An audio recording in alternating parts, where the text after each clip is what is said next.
जाके चितउर हनुमद रहे, राम शोभाय सोई भव तरहि। राम शोभाय सोई भव तरहि। जाके दोस्तों नमस्कार, श्री हनुमान ज्योतिष केंद्र सीतामढ़ी में आपका स्वागत है। दोस्तों, जिनकी जन्म कुंडली में धनवान योग होता है उन्हें ही अपने जीवन में धन प्राप्त होता है। अगर कुंडली में धन प्राप्ति का योग नहीं है तो धन प्राप्त होना भी संभव नहीं है। इसी तरह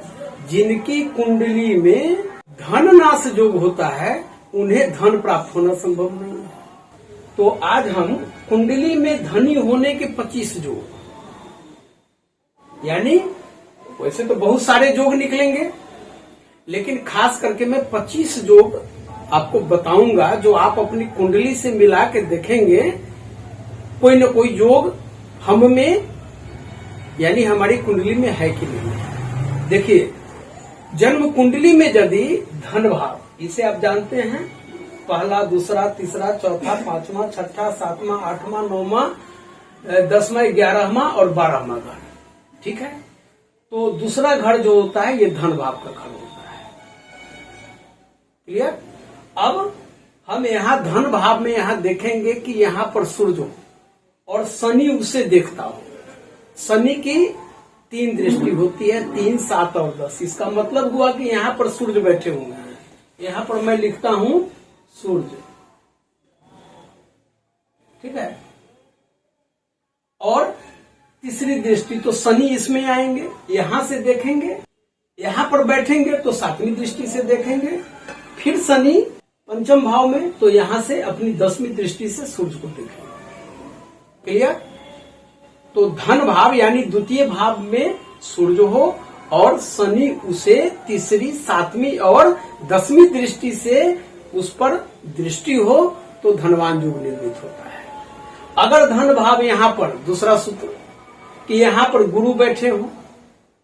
और उन्हें शुभ ग्रह जैसे चंद्र, बुध या शुक्र देखते हो तो धनवान योग होता है। तो मान लीजिए यहाँ पर गुरु बैठ गए और यहां से देख रहे हैं 7वीं दृष्टि से 1, 2, 3, 4, 5, 6, 7, चंद्र यहां से देख रहे हैं, बुध देख रहे हैं, शुक्र देख रहे हैं, तो भी धनवान योग होगा।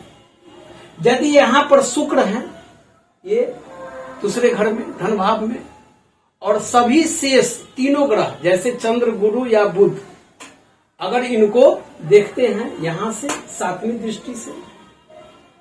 तो उन्हें धन की प्राप्ति होगी। धन भाव में शुभ ग्रह बैठे हो, चंद्र, बुध, गुरु, शुक्र, अनेक यूं कहें कि साधनों से धन प्राप्ति का योग होता है अगर यहाँ पर शुभ ग्रह बैठ जाए दूसरे घर में। जिनकी जन्म कुंडली में चंद्रमा से 3, 6, 10 या 11 घरों में से किसी स्थान में शुभ ग्रह बुध, गुरु या शुक्र बैठे हो तो उन्हें शीघ्र ही धनवान होने का योग होता है। मेरा आशय यह है कि जैसे कुंडली में आपकी मान लीजिए यहाँ पर चंद्रमा है, कहीं भी किसी भी अंक में आपके कुंडली में लिखा होगा, वहां से देखिए कि चंद्रमा से तीसरा घर, छठा घर, 10वां घर या 11वां घर में से अगर बुध, गुरु या शुक्र तीनों में से 2 बैठे हों, 1 बैठे हों या तीनों बैठे हों तो शीघ्र धनवान होने का योग बनता है। जिनकी जन्म कुंडली में मीन राशि यानी कि 12 अंक की राशि तथा धनु यानी 9 अंक की राशि, गुरु अपने ही दोनों घरों में से किसी एक घर में बैठा हो तथा प्रथम घर यानी लग्न में चंद्रमा बैठा हो तो महाधनी योग होता है। इसको भी ऐसे समझिए कि आपकी कुंडली है, किसी भी खाने में 9 या 12 लिखा हुआ है और उसमें गुरु बैठे हुए हैं, चाहे 9 अंक में बैठे हैं चाहे 12 अंक, मतलब स्वराशि में बैठे हैं, अपनी राशि यानी कि गुरु की धनु और मीन राशि होती है। क्लियर। और यहाँ पर अगर चंद्रमा बैठे हुए हैं लग्न में तो महाधनी होने का योग होता है। जिनकी जन्म कुंडली में, कुंडली निकालिए सबसे पहले आप, जिनकी जन्म कुंडली में गुरु और मंगल से युक्त होकर सिंह लग्न में सूर्य बैठा हो तो महाधनी योग होता है। इसको ऐसे समझिए, थोड़ा सा अगर आप मेरी बातों को ध्यान पूर्वक सुनते हैं तो निश्चय ही आपको समझ में आ जाएगा कि यहाँ पर 5 लिखा हो यानी सिंह राशि, और सिंह राशि के मालिक हो गए सूर्य। यहाँ पर 5 अंक लिखा हो और सूर्य अपने ही घर में बैठा हो और उसमें गुरु और मंगल दोनों बैठे हों, यानी इस तरह से गुरु मंगल और सूर्य बैठे हों यहाँ पर लग्न में प्रथम घर में, तो महाधनी योग बनता है, उसका निर्माण होता है। इसी तरह जिनकी कुंडली में गुरु और मंगल से युक्त कर्क राशि का चंद्रमा लग्न में विराजमान हो तो महाधनी योग होता है। यानी कि यहाँ पर 4 लिखा होगा, कर्क लग्न की कुंडली होगी और इसमें चंद्रमा बैठे होंगे और गुरु और मंगल इसमें होंगे, यानी गुरु मंगल और सूर्य, अगर गुरु मंगल और चंद्रमा अगर आपके लग्न में यहाँ पर प्रथम घर में है तो महाधनी योग बनेगा। उसी तरह अब आते हैं, यदि 11वें घर में आपकी कुंडली में गुरु बैठे हो और सूर्य पंचम भाव में स्व राशि का हो यानी सिंह राशि में हो तो महाधनी योग होता है। जैसे मान लीजिए यहाँ पर 11वां घर है और यहाँ गुरु बैठ गए और सूर्य बैठ गए यहाँ इस पंचम भाव में, ठीक है, और यहाँ पर 5 लिखा हुआ है यानी सिंह राशि में यहाँ पर सूर्य बैठ गए, यानी 5 4 3 2 1 मेष लग्न की कुंडली होगी। यानी मेष लग्न की कुंडली होगी तो सूर्य यहाँ स्वाभाविक है 5 अंक होगा और सूर्य बैठे यदि हो और 11वें घर में यहाँ पर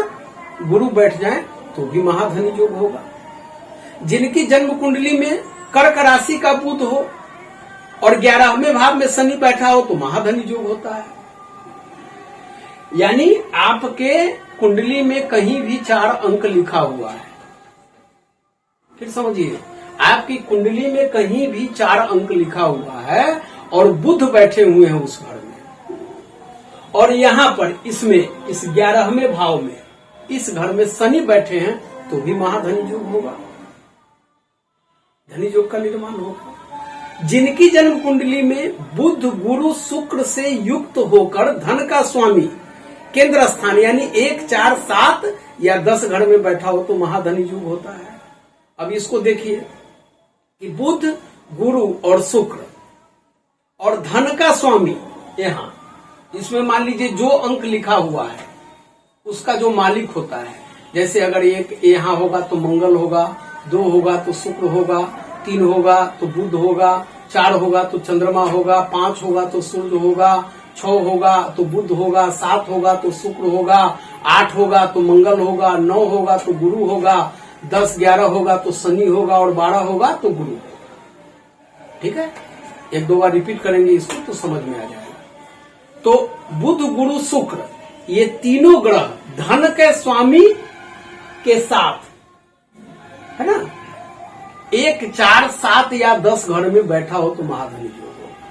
बुध गुरु शुक्र और धन का स्वामी, यहाँ जो भी अंक है इसका स्वामी अगर यहाँ पर 1 4 7 और 10 यहाँ पर बैठ जाए तो क्या होगा, महाधनी योग होगा। मैं स्पष्ट आपको इतना आसान ढंग से बता रहा हूं कि 1-2 बार देखेंगे तो निश्चित है आपको समझ में आएगा। अब आता हूं, जिनकी जन्म कुंडली में लग्नेश यानी यहाँ का मालिक जो अंक लिखा हुआ है, यहाँ का मालिक यानी प्रथम घर का स्वामी अपनी राशि में हो। मान लीजिए यहाँ 2 है और शुक्र बैठा हुआ, मान लीजिए यहाँ 1 है तो मंगल बैठे हुए हैं, मान लीजिए यहाँ पर 5 है तो सूर्य बैठे हुए हैं। इस तरह से जिनकी जन्म कुंडली में लग्नेश लग्न का मालिक अपने ही राशि में हो या उच्च राशि में बैठा, मान लीजिए यहाँ चंद्रमा है तो चंद्रमा उच्च कहाँ होते हैं, दूसरी वृष राशि में उच्च के हो जाते हैं। तो इस तरह से आप चार्ट में देख लीजिएगा। अथवा मित्र की राशि में बैठा हो और उस पर शुभ ग्रहों की दृष्टि हो तो महाधनी योग बनता है। मान लीजिए यहाँ 2 लिखा हुआ है, उदाहरण के लिए मैं बताता हूँ, और इसमें चंद्रमा लिखा हुआ है और बुध शुक्र गुरु इसको देख रहे हैं, ठीक है, तो महाधनी योग बनेगा। मैं कोशिश करता हूं कि उसका एक पिक्चर लगा दूं और उसे आप स्क्रीनशॉट लेकर उसको आप समझ लेंगे कि कौन से ग्रह की दृष्टि है और किस राशि का कौन सा ग्रह स्वामी होता है, तो आपको अधिक समझ में आएगा। जिनकी जन्म कुंडली में गुरु लग्नेश यानी प्रथम घर के स्वामी के साथ 1, 2, 4, 5, 7, 9 या 10वें घर में बैठा हो तो महाधनी योग होता है। इसको समझिए, यानी कि मान लीजिए यहां पर 4 लिखा हुआ है, ठीक है, और 4 के स्वामी हो गए चंद्रमा कर्क राशि के, तो इसका मतलब हुआ कि गुरु चंद्रमा के साथ अगर इसी में बैठ जाए, अगर यहां बैठ जाए दूसरे घर में, अगर यहां चौथे घर में बैठ जाए, अगर ये 5वें घर में बैठ जाए, 7वें घर में बैठ जाए, ये 9वें घर में बैठ जाए या 10वें घर में बैठ जाए तो महाधनी योग निर्मित होता है। कि जिनकी जन्म कुंडली में पंचम भाव और 11वें घर में संपूर्ण शुभ ग्रह गुरु, चंद्र, बुध और शुक्र बैठे हो तो महाधनी योग बनता है। यानी ये 5वां घर है आपका, अगर 5 में यहाँ गुरु बैठ गए, चंद्र बैठ गए, बुध बैठ गए और शुक्र बैठ गए, या यहाँ 11वें घर में यहाँ पर बैठ गए, तो जितने शुभ ग्रह 11 में और 5 में बैठेंगे तो निश्चय है कि महाधनी योग का निर्माण आपकी कुंडली में होगा। अब हम आते हैं, एक तथ्य भी आएगा कि जिनकी जन्म कुंडली में नवम घर का स्वामी प्रथम घर में हो, लग्न में हो, और चतुर्थेश चौथे घर को तथा नवम यानी भाग्य स्थान का स्वामी नवम घर को देखता हो तो महाधनी योग होता है। अब इसको ऐसे देखिए कि 9वें घर का स्वामी, यहां मान लीजिए ये है, ये आपका 9वां घर है, यहां से गिनेंगे तो ये 9वां घर आएगा प्राकृतिक कुंडली में, तो यहां का स्वामी मान लीजिए यहां पर 4 लिखा हुआ है, ठीक है, तो 4 के मालिक हो गए कर्क राशि के चंद्रमा, तो चंद्रमा यानी नवम घर का स्वामी यहां बैठा हो लग्न में, यानी कि यहां 4 है तो उसके मालिक यहां बैठ गए प्रथम घर में, और चतुर्थेश चौथे घर को, और जो भी यहां पर आपके अंक लिखे हुए हैं उसके मालिक चौथे घर को, अगर मान लीजिए यहां पर 6 लिखा हुआ है, बुध है और बुध कहीं भी बैठे हुए हैं और इसी को देख रहे हैं चौथे घर को। और दूसरी बात कि यहाँ नवम भाग्य स्थान, ये जो भाग्य स्थान का स्वामी है, मान लीजिए यहाँ पर कोई अंक लिखा हुआ होगा, उसका स्वामी कहीं भी होकर यहाँ देखता होगा नवम घर को, तो महाधनी योग होता है। पुनः मैं बता दूं कि जिनकी जन्म कुंडली में नवम घर का स्वामी लग्न यानी प्रथम घर में यहाँ पर हो और चतुर्थ भाव पर चतुर्थेश इसका मालिक इसको देखता हो, या भाग्य स्थान को कहीं से भी नवमेश देखता हो तो महाधनी योग का निर्माण होता है। जिनकी कुंडली में लग्नेश शुभ ग्रहों की राशि में बैठे हो और केंद्र के स्वामी से युक्त हो तो महाधनी योग होता है। लग्नेश शुभ ग्रह, जैसे मान लीजिए यहां पर आपका लिखा हुआ है 9, ठीक है, तो 9 लिखा हुआ है तो इसके मालिक हो गए, स्वामी ग्रह हो गए कौन से, गुरु, और गुरु शुभ ग्रहों की राशि में बैठे हो, यानी कि 9 में बैठे हो, 12 में बैठे हो, या अपने मित्र राशि में बैठे हो और केंद्र के स्वामी से युक्त हो, यानी कि 1, 4, 7 और 10 में जो भी अंक है उसके मालिक से ग्रह से युक्त हो तो महाधनी योग बनता है। अब थोड़ा सा विचार हम करते हैं कि धन का सुख हमें लिखा है कि नहीं, धन का सुख हम भोग सकते हैं कि नहीं, तो हम थोड़ा सा उस पर भी दृष्टिपात कर लें कि जिनकी जन्म कुंडली में 10वें भाव का स्वामी, यानी कि यहाँ पर जो आपका अंक लिखा होगा उसका मालिक, उसका स्वामी, और लाभ भाव का स्वामी, और यहाँ पर 11वें स्थान पर जो अंक लिखा होगा, अगर ये दोनों एक साथ कहीं भी कुंडली में बैठ जाएं, तो ऐसे लोग धन का सुख भोगेंगे। उसी तरह लग्नेश और धनेश की युति हो, या परिवर्तन योग बनता हो, या लग्नेश और धनेश, लग्न के मालिक और धन के मालिक स्वामी ग्रह अगर एक साथ कुंडली में कहीं भी बैठ जाए, और खास करके ये 4 में बैठ गए, 5वें घर में बैठ गए, 7वें घर में बैठ गए, 9वें घर में बैठ गए, 10वें घर में बैठ गए, या 11वें घर में एक साथ बैठ गए, तो भी महाधनी योग बनेगा का निर्माण होगा। जिनकी कुंडली में धनेश तथा पंचमेश का योग हो तो अनेक धन सुख भोगने का योग बनता है। अब इसको देखिए कि ये धनेश यहाँ का जो मालिक होगा और पंचमेश यहाँ का जो मालिक होगा, अगर एक साथ कुंडली में कहीं बैठ जाए या अपने अपने घर में हो तो इस योग में सुख भोगने का अच्छा अवसर मिलेगा, धन का सुख। जिनकी जन्म कुंडली में धनेश और लाभेश का योग हो, यहाँ ये धन और ये लाभ स्थान 11वां स्थान, ये धन स्थान, और ये दोनों अगर कुंडली में कहीं किसी घर में दोनों एक साथ बैठ जाएं तो धन का सुख भोगने का योग हो जाएगा। लग्नेश और लाभेश का योग हो, यानी कि यहाँ लग्न का इसमें जो अंक है उसके स्वामी, और यहाँ 11वें घर में जो अंक है उसके स्वामी, अगर दोनों की युति हो जाए किसी घर में, और खास करके केंद्र में हो जाए 1 4 7 10, खास करके पंचम त्रिकोण में हो जाए, लक्ष्मी स्थान में हो जाए, यहाँ 5 में और 9 में, सुखी सुख है। अब उसी तरह फिर सूत्र बनेगा कि जिनकी जन्म कुंडली में लग्न यानी प्रथम घर के, यहाँ प्रथम घर के स्वामी और धन यानी यहाँ द्वितीय घर के स्वामी का योग हो तो धन सुख भोगने का अवसर मिले। यहाँ के मालिक और यहाँ के मालिक अगर दोनों में से किसी घर में बैठ गए,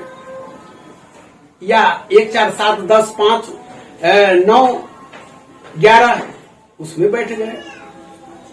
तो धन सुख भोगने का योग निर्मित होता है। जिनकी कुंडली में 11वें यानी लाभ स्थान, यहाँ का 11वें स्थान का स्वामी पंचम घर के, यहाँ ये 5वें घर के स्वामी से युक्त हो, यहाँ 11 में जो अंक होगा उसका जो स्वामी ग्रह है, और पंचम यहाँ जो अंक होगा उसका जो स्वामी ग्रह होगा, दोनों की युति हो जाए या दोनों युक्त हो तो धन भोगने का अवसर आ जाएगा। यहाँ पर अगर गुरु चंद्र बैठ गया हो और लग्नेश कहीं भी बैठ के 11 में इसको देखता हो, इस घर को, तो महाधनी और प्रतापी योग होता है। और ऐसे लोग अपने नियंत्रण में बहुत सारे लोगों को सुख प्रदान करते हैं, धन का सुख देते हैं, धन कमाते हैं, उनके नियंत्रण में बहुत सारे लोग होते हैं। अब कुछ और, जैसे मान लीजिए तुला लग्न की कुंडली है, यहाँ पर 7 अंक लिखा हुआ और ये 8 है, तो यहाँ 8 वृश्चिक हो गए और वृश्चिक के मालिक हो गए मंगल, और मंगल यहाँ आपके 11वें घर में बैठ गए, ठीक है। और यहाँ पर शनि बैठा हुआ है, तो मंगल अपनी चौथी दृष्टि से यहाँ देख रहे हैं, ठीक है। तो इस दृष्टिकोण से मैं कहूंगा कि यह योग महाधनी योग का बहुत ही उत्तम तथ्य है, उदाहरण है। जय हनुमान। धन्यवाद दोस्तों। यदि आपने मेरे इस YouTube चैनल को अगर सब्सक्राइब नहीं किया है तो निश्चित रूप से सब्सक्राइब करें, ताकि घर बैठे आपको ज्योतिष से संबंधित सभी विधाओं के अंतर्गत आपको समस्त जानकारियां प्राप्त होती रही, आपको कहीं जाना नहीं पड़े। बस संस्थान का उद्देश्य भी है।